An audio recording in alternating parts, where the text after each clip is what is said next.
Olá, pessoal. Então, estamos voltando então para mais uma parte da nossa aula de hoje, né? Eu coloquei uma primeira aula retomando os conceitos que nós trabalhamos no nosso último encontro. Também coloquei ali uma retomada dos exercícios que estão à disposição de vocês, inclusive exercício em grupo, né? É importante você fazer tanto as atividades individuais quanto as atividades em grupo, mesmo que você esteja com dificuldade de acesso. Eu peço para você, pelo menos ao longo da semana, procurar entrar em sintonia e pegar esses materiais para dar uma olhada, ok? Outra coisa que eu disponibilizei para vocês, para nós termos contato com uma videoaula que não seja preparada por mim, ok?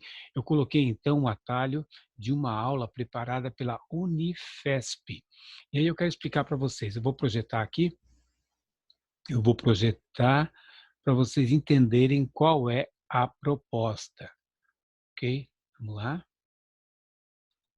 Então tá aí a Unifesp, né, eu coloquei o atalho de uma videoaula, a aula tem aproximadamente aí uns 15, 20 minutos, né, mas que fala exatamente em cima do tema que nós estamos trabalhando, tipos de produção. Ok? Então tem um professor que está explanando ali, né, utilizando um recurso visual, né. Agora, por que eu coloquei uma aula da Unifesp? Porque a Universidade Virtual do Estado de São Paulo, a Unifesp, ela tem por proposta a divulgação desse conhecimento, né, a expansão desse conhecimento.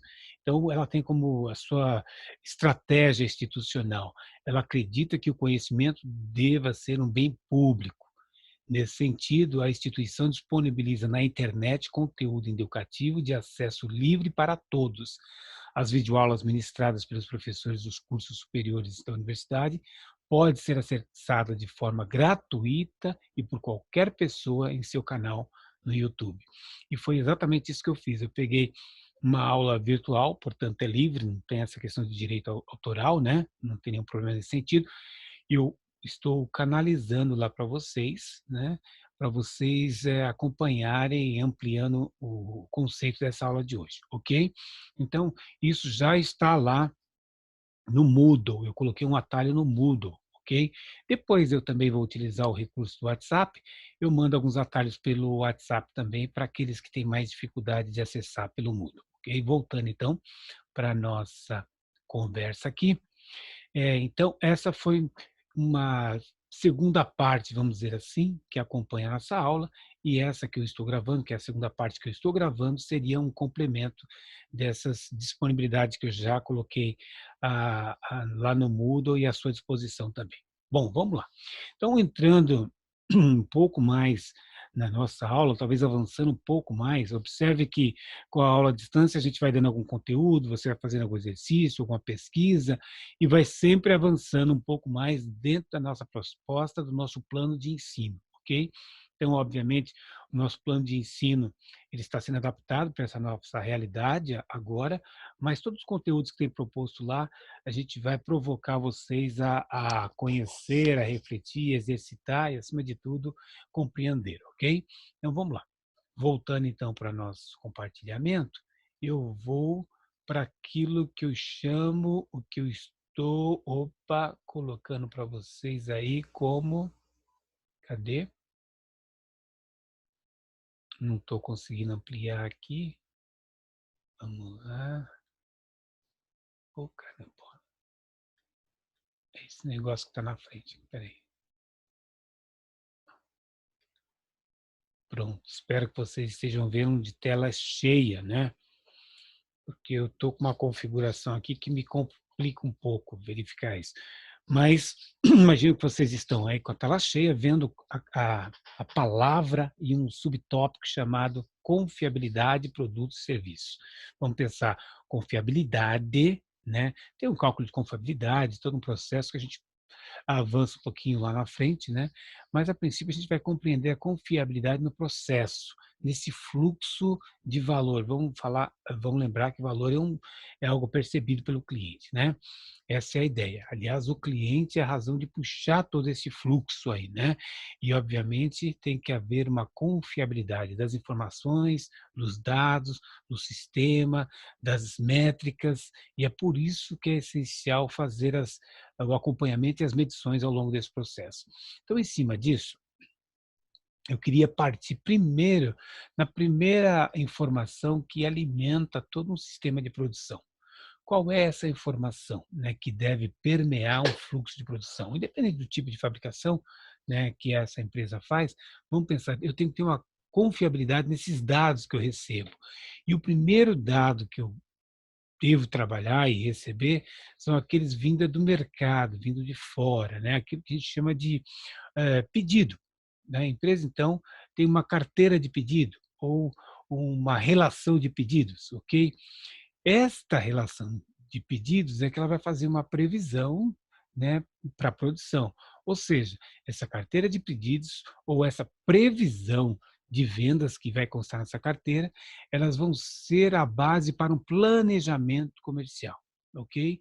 O produto de um bom trabalho de planejamento comercial deve se configurar como uma previsão de vendas, ou como alguns de vocês já devem estar familiarizados, o forecast, né? Forecast é uma previsão de vendas, né? Um mapeamento que eu posso colocar uma previsão de a longo prazo, a médio prazo e a curto prazo, fazendo um acompanhamento de uma carteira de vendas do que eu ainda preciso produzir, fabricar, entregar ou deixar disponível no meu estoque. Enfim, esse fluxo de informação eu tenho que ter segurança e confiabilidade nesse dado, nessa informação referente à minha previsão de vendas, que parte de um planejamento comercial ligado à minha área de vendas que fez contato com o cliente, ok? Então, carteira de pedidos, previsão de vendas, planejamento comercial, tudo isso são inputs essenciais nesse fluxo para fazer um bom planejamento. Tudo bem até aí? Bom, o planejamento comercial consiste exatamente disso. Portanto, a área de vendas é a área que trabalha, capitaliza capitaneia essas informações, ok? Para que a gente possa fazer uma produção muito bem executada, muito bem realizada, né. Eh, Nesse sentido, o nível de informação tem que estar muito consistente. Tudo bem? Isso é essencial para não comprometer a área de produção. Ou seja, uma previsão de vendas que a área de produção entende como plenamente possível de ser realizada, com um grau de desagregação dos produtos no nível necessário e com o qual a área de produção se compromete. Deixa eu explicar isso. É essencial que a área de vendas trabalhe essa previsão, esse planejamento antecipado, para que esses dados cheguem, então, para quem vai atuar na produção de maneira clara, de maneira limpa, né? Que eu possa pegar esses dados e utilizar para fazer o meu planejamento de produção. Que, aliás, passa por níveis distintos, né? A produção, ela passa por níveis de planejamento. O planejamento das atividades de produção são bastante complexas. Elas precisam ser realizadas em diferentes momentos e horizontes de tempo, ok? Por exemplo, nós precisamos dizer o seguinte: é preciso pensar que será realizada a longo prazo, vai ser produzida a médio prazo e também ser produzida a curto prazo. A produção, ela acompanha a estratégia da organização. É essencial que se trabalhe o planejamento das atividades da produção com bastante segurança dos dados em que eu tenho, né, que para fazer esse planejamento. Bom, gente, isso é bonito na teoria, né? No dia a dia, na prática, isso é uma verdadeira loucura, né? É uma tal de alteração, mudança, cliente batendo na porta, erro de sistema. Por isso é importante de se ter uma confiabilidade das informações para fazer um planejamento adequado, tá? A figura que vou mostrar a seguir, ela mostra o nível de planejamento que deve constar ou que deve seguir uma produção, ok? Eu vou fazer uma projeção que demonstra isso, né, esses níveis. Primeiro, tem que se analisar se o nível do planejamento de vendas cabe dentro da organização. Ou seja, o primeiro planejamento a ser executado é o que eu tenho que fabricar cabe na minha capacidade de produção ou na minha capacidade instalada. Capacidade instalada diz respeito a horas homens, horas máquinas, horas disponíveis para a produção. Por falar nisso, né, eu vou e estou utilizando essa representação toda que vocês têm aí, é desse material que eu vou ampliar primeiro. Espera aí, vou interromper um pouquinho o compartilhamento para vocês verem esse material que eu tenho aqui. Deixa eu ver se vocês enxergam. Deve estar no contrário aí. Produtividade, ficou meio ruim. Produtividade, alavanca para a competitividade, de João Bel M. Marx, né? E eu explico por que eu estou usando esse material. Porque o João Bel foi um consultor exatamente das empresas em que a gente trabalhava, do grupo Brás Motor, ok?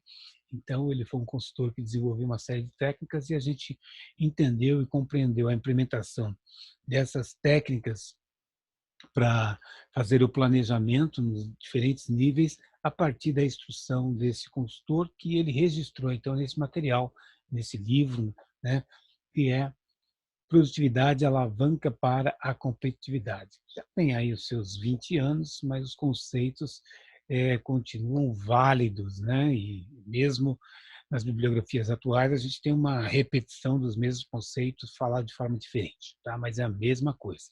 Tanto que a bibliografia que nós vamos usar também se refere aos conceitos que ele cita aqui. Bom, voltando lá então, na prática, o que eu quero falar é o seguinte, opa, ai filho, entra aí. Na prática, eu quero dizer o seguinte, esses níveis de planejamento eu vivenciei, né, nas empresas em que eu trabalhei, em especial essa do Grupo Brasmotor, onde eu cuidava de PCP, Planejamento e Controle de Produção, olhando o forecast de vendas, imputando esses dados nos sistemas, analisando com uma equipe multifuncional, com várias pessoas, né, como fazer o planejamento agregado disso, né, como regularizar essa demanda interna, até chegar ali na produção mesmo, rodando o que a gente chama de MRP2, ok? Mas a gente vai chegar lá.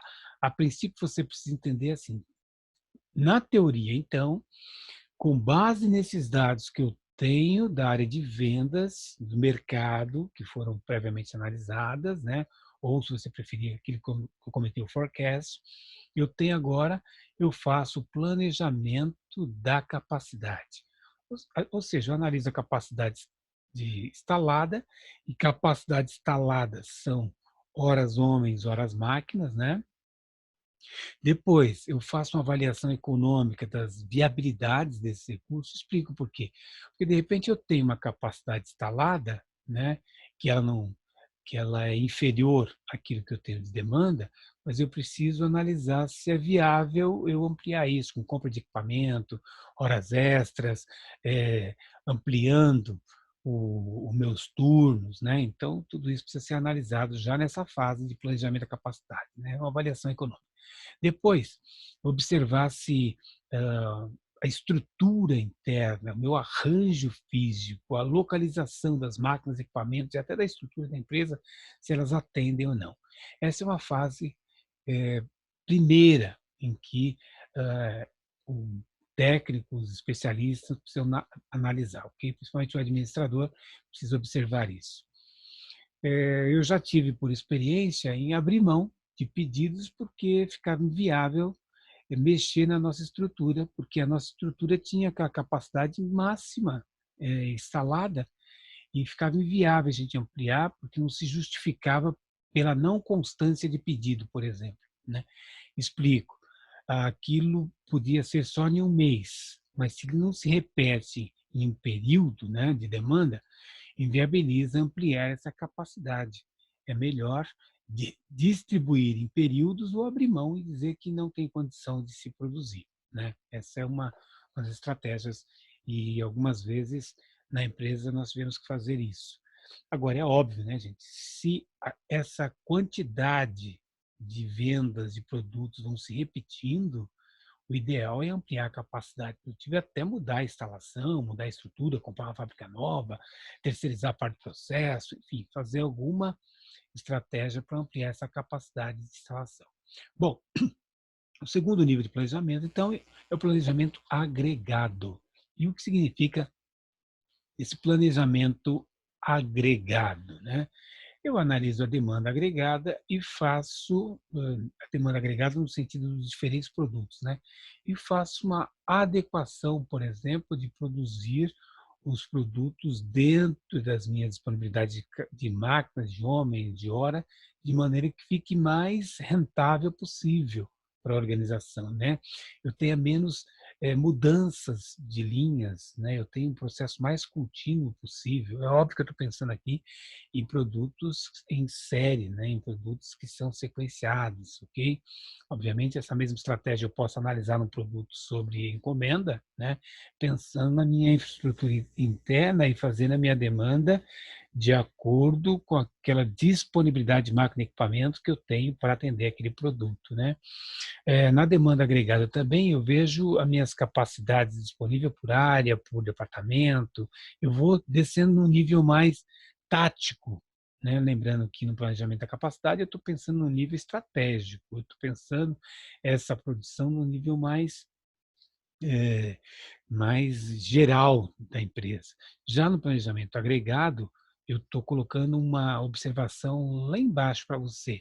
É um tipo de planejamento de nível tático para o médio prazo. Ok? Então, eu vou organizando para atender a médio prazo, fazendo, se necessário, até subcontratação de atividade com terceiros, por exemplo. Tá?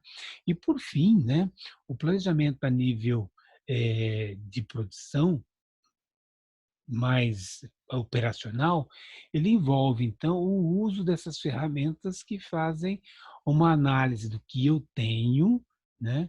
Ou seja, dos meus recursos de materiais e da minha capacidade mais real de máquina e equipamento, ok? Que são o tal do MRP ou CRP, ou então o Planejamento e Controle de Produção, que é o PCP. Ali eu estou analisando lotes mínimos de produção, alocação de carga máquina, né? E normalmente uma área, ou um técnico, ou um especialista que vai estar mais no chão de fábrica. Aliás, atrás eu estou projetando para você uma fábrica, né? E é exatamente isso, né? Esse planejamento de produção acontece aqui, na operação mesmo, onde eu analiso a capacidade, as dificuldades que eu possa ter, né, nesse fluxo operacional, norteando isso no meu MRP. Aliás, sobre MRP, nós vamos ter depois uma aula específica só para falar sobre isso, está complementando um contexto que você já conhece de administração de materiais. Vamos lá?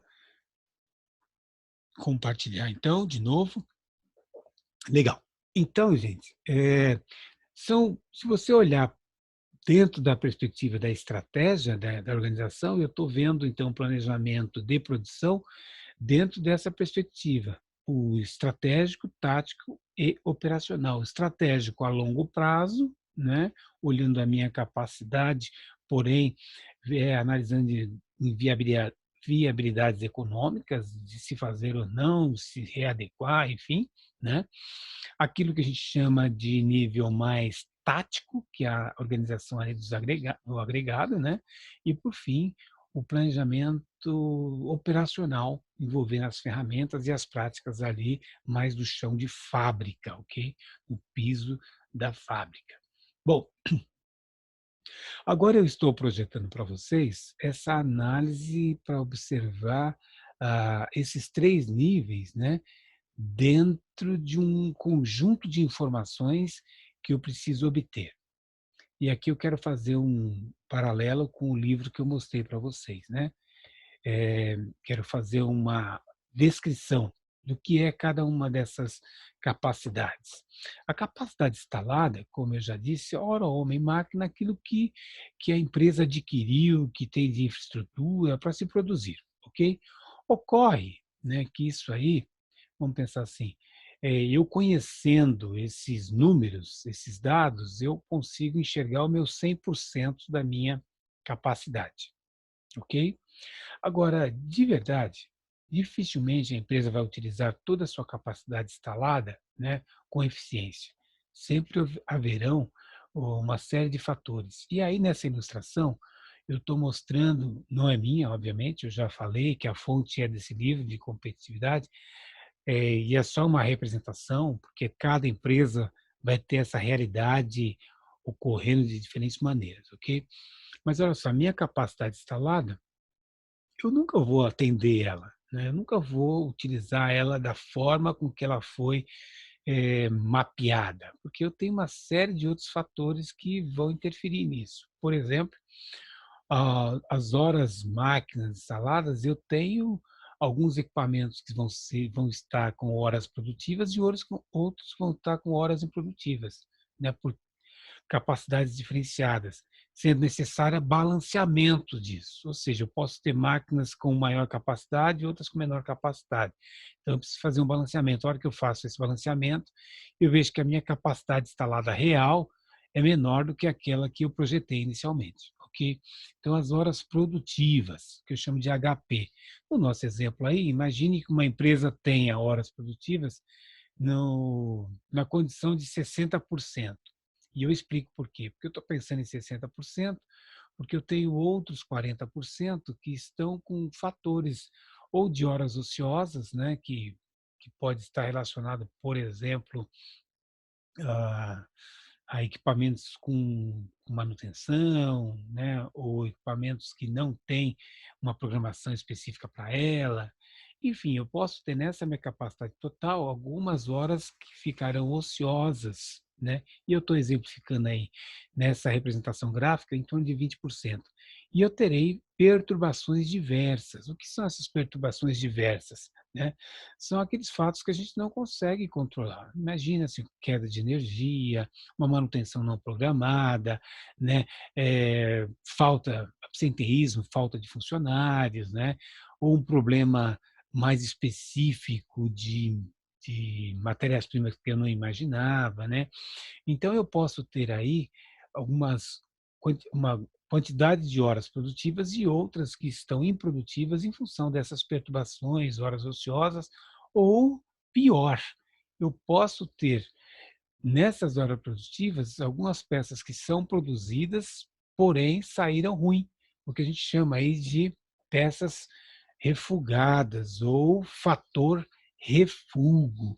E aí o fator refúgio, né, é algo que a empresa precisa tomar muito cuidado, porque o fator refúgio são aquelas peças que chegaram a ser produzidas, né, ocupando hora máquina, porém, né, utilizou recursos, porém não atingiu a sua finalidade, ou seja, elas não ficaram prontas como estava sendo esperados.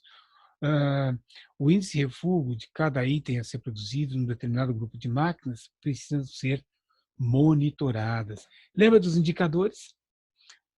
Um indicador essencial está relacionado a esse fator refúgio, também as perturbações, né? Eu vou passar para vocês uma, um texto para a gente estar lendo, né? Com os principais indicadores da produção. E com certeza esse relacionado ao refúgio é o essencial para ser monitorado, tá? Bom, por fim eu quero projetar como é que está acontecendo, então, essas informações, esses diferentes estágios da produção. Primeiro, vamos lá, para eu ter uma acuracidade ou uma confiabilidade nessas informações para estar produzindo, observe, o planejamento e controle do PCP, é esse funil que eu estou mostrando para vocês, né? Esse funil que está relacionado à operação mais prática, mais operacional ali da empresa para a produção, ele trabalhou com uma série de outros dados, uma série de outras informações que já foram trabalhadas no nível tático e estratégico, né? Então, por exemplo, a engenharia, a engenharia, ela tem por necessidade, definir claramente o produto, o processo, como é que anda o fluxo dentro, né, dessa operação, estabelecendo ali a lista dos materiais, o que a gente chama de estrutura do produto, né, ou a receita do produto, dependendo como que é, ou o projeto detalhado desse produto, é essencial, né, através de desenhos, modificações de produtos, características específicas. A engenharia precisa cuidar disso, porque senão não há confiabilidade no processo, não há confiabilidade para se tomar a decisão para a produção. Então, a engenharia de produto, engenharia responsável pela definição desses itens. A qualidade, né, precisa acompanhar com quais são as normativas, quais são os indicadores, quais são a relação que precisam ser acompanhadas ao longo desse processo, e é a área de qualidade que cuida desses índices de refúgio, ou os fatores de refúgio que precisam ser monitorados e minimizados, ok?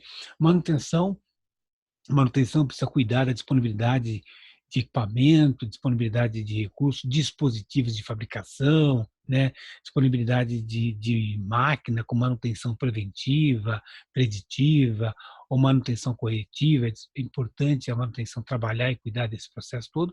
O marketing, né, trabalhando ali com a área de vendas e o plano de vendas que nós já falamos. Os suprimentos, ou seja, a área de compras, dando claramente o tempo necessário para a aquisição de cada um dos insumos, né? E como eu já tinha mencionado lá, engenharia de processo e de produto, cuidando ali do produto e do processo de fabricação, né? Bom, esses dados dessas diferentes áreas dentro da organização precisam ser trabalhados, né? E o PCP é que vai cuidar dessas informações. Óbvio, né, gente?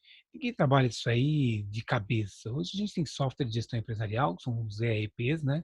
O Enterprise Resource Planning, software de gestão empresarial em que eu canalizo esses dados desde o meu forecast, os meus planos de fabricação, meus roteiros de fabricação, né, e aí, obviamente, eu trabalho nesse fluxo de maneira automatizada, ok? E o PCP vai trabalhar basicamente ali acompanhando esse planejamento e controle da produção, né, enviando para a fábrica, para os diferentes departamentos de fabricação, as ordens de fabricação ou as instruções de fabricação ou as ordens de produção, a tal das OPs, ordem de produção, e para a área de compras serão enviadas, então, as OCs, ou ordens de compras ou solicitações de compra, que são enviadas, então, para a aquisição daqueles materiais que não são produzidos pela empresa, mas que serão essenciais para ser utilizado na produção. Então, é aquela junção de produtos que foram comprados com produtos que são fabricados, né? Ou então aqueles produtos de matéria-primas que são comprados para serem fabricados internamente. Enfim, o PCP é que cuida disso. PCP, então, planejamento, controle de produção. Vocês vão encontrar na literatura também PPCP, tá? Que seria fazer o planejamento e programação, tá? De controle de produção. Mas o mais usual ultimamente na literatura é PCP mesmo, ok? Alguns de vocês devem trabalhar ou conhecer esse processo. Bom, eu vou concluir essa nossa segunda partezinha, né? Passando para vocês a orientação, cadê? A orientação de utilizar um texto complementar, né, que eu coloquei lá no atalho para vocês. E esse texto, ele vai associar, então, algumas informações que a gente acabou de comentar, tá? Mas esse texto tá lá o atalho, tá? É um texto é, que qualquer um artigo que vocês colocarem pedindo sobre indicadores, na verdade eles vão estar citando coisa parecida, né, usando esse aqui como base. Então a equipe da TOTUS é uma empresa de fabricação de software de gestão empresarial, TOTUS faz ERPs, né, então tem muita expertise, muito conhecimento aí na definição desses dados em diferentes segmentos. Aliás, a universidade, a Uniso, usa o TOTUS, né? Várias outras empresas, como eu falei, usam esse software de gestão empresarial com o SAP, Microsiga, né? E outras marcas. Bom, então, essa equipe da TOTUS disponibilizou um artigo em agosto, né? Que ajuda a gente a entender bem quais são os principais indicadores de produção industrial e como acompanhá-los. Eu peço para vocês, esse material já está lá no Moodle, peço para vocês darem uma lida, uma leitura complementar, porque ele liga isso que a gente estava falando com os indicadores de desempenho. Estão lembrados? BSC trabalha com indicador de desempenho. né? E aí vamos lembrar o seguinte, é importante entender que muitas organizações utilizam a nomenclatura KPIs, ou KPIs, né?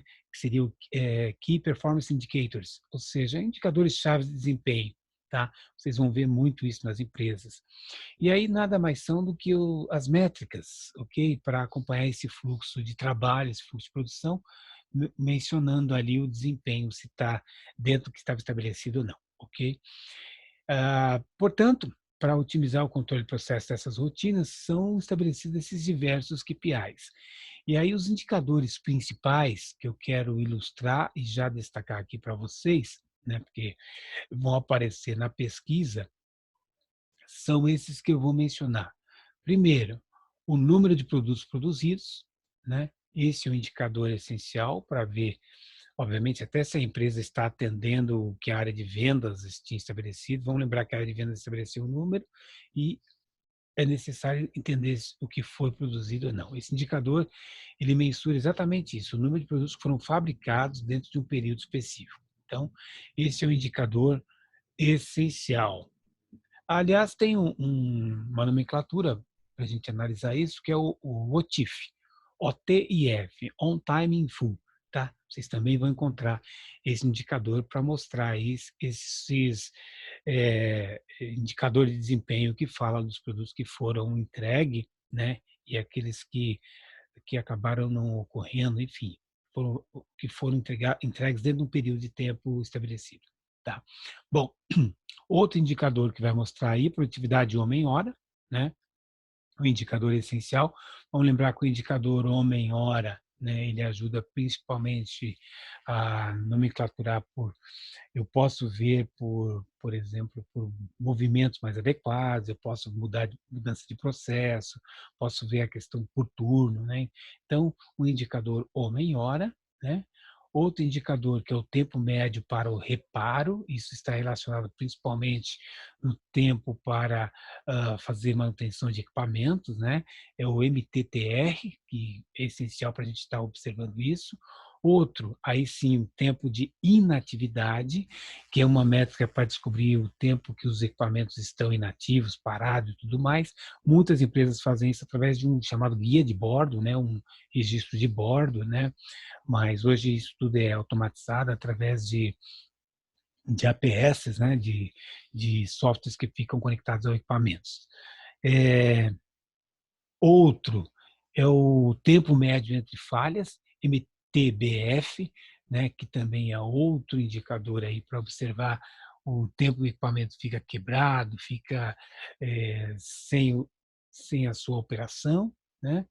Horas trabalhadas na produção, horas trabalhadas na produção. Essa métrica permite entender a quantidade de horas necessárias para a realização.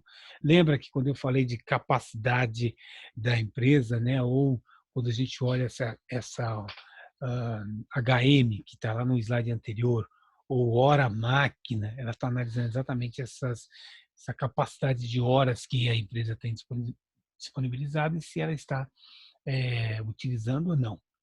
Se eu posso fazer por mês, por dia,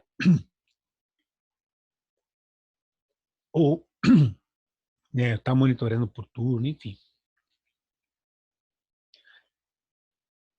Nível de utilização da capacidade instalada, né? Número de lotes rejeitados, lembra daquele fator refúgio?